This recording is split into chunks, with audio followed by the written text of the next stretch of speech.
contracts and telling somebody what to do with something, it's only necessary when there's a weakness in the work.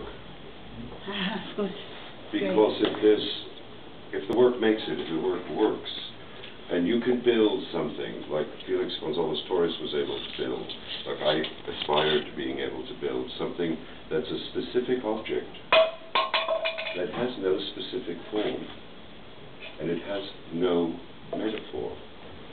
And this idea of generosity puts you in parallel realities to everybody. And essentially, something will be a shadow of you, or a copy of you. No, the point is you made something in whatever time, 1947, 1957, 67, 77, 87, 97, 2007, and you placed it in the world. And we all have means.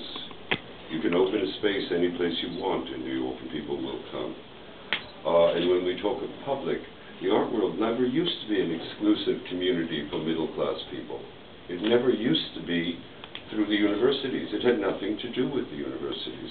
Every single city in the world had 4 or 5 divergent, simultaneous art worlds. It's over.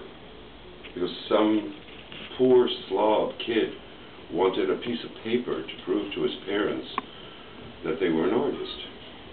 The minute you got the licensing, all this contractual stuff that Bob Morris tried in the 60s and the 70s, that Dan Graham tried, they depend upon the society not paying any attention to the work that you're doing.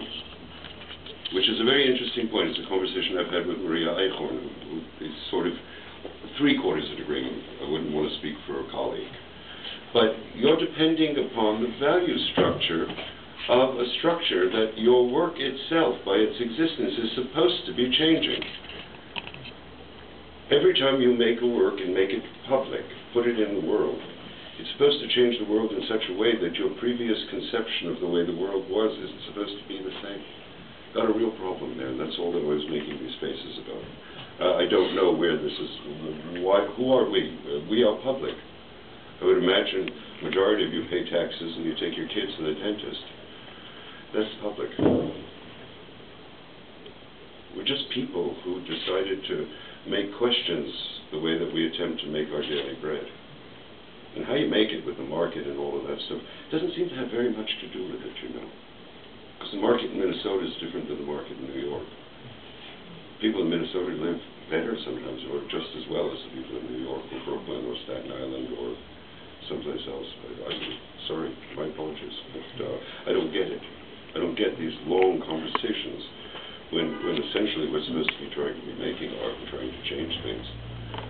Would you say that, like, in terms of the idea of